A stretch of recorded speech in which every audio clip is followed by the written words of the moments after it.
अजित पवारांच्या अचानक झालेल्या अपघाती निधनाने अनेक प्रश्नांना जन्म दिला आहे। राष्ट्रवादी काँग्रेसचे अध्वर्यू शरद पवार आता थकले आहेत। राज्यसभेतून ते लवकरच निवृत्त होणार आहेत आणि पुन्हा राज्यसभेवर जाण्याची त्यांची इच्छा नसावी असं दिसतंय। खरे तर मागच्या काळातच त्यांनी निवृत्तीचा निर्णय घेतला होता, परंतु नंतर तो विचार थोडा लांबणीवर टाकला। अलीकडील काळात त्यांनी अजित पवारांसोबत संवाद वाढवत राष्ट्रवादी काँग्रेसच्या पुढील वाटचालीचे संकेत दिले होते। पुणे पिंपरी चिंचवड महापालिकेत दोन्ही पक्ष एकत्र लढले आणि आता जिल्हा परिषद निवडणुकीतही हे दोन्ही पक्ष एकत्र लढत आहेत।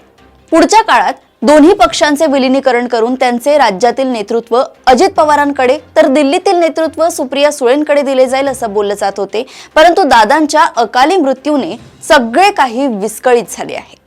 दादांच्या राष्ट्रवादी काँग्रेसकडे त्यांच्या तोडीचा नेता नाही, त्यामुळे पुढच्या काळात या सगळ्या लोकांना वेगळा विचार करावा लागणार आहे।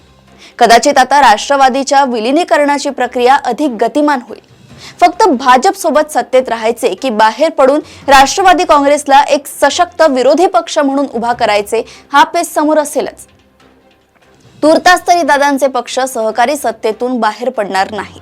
कदाचित विलीनीकरण झालेच तर सध्या शरद पवारांच्या पक्षात असलेल्या काहींचा मंत्रिमंडळात समावेश होईल आणि तिकडे दिल्लीत सुप्रिया सुळे केंद्रीय मंत्रिमंडळात येतील। एक मात्र निश्चित की दादांचा पक्ष त्यांच्या जाण्यामुळे आता पोरका झालाय, त्यामुळे या पक्षाला आता कुठेतरी आधार शोधावाच लागेल।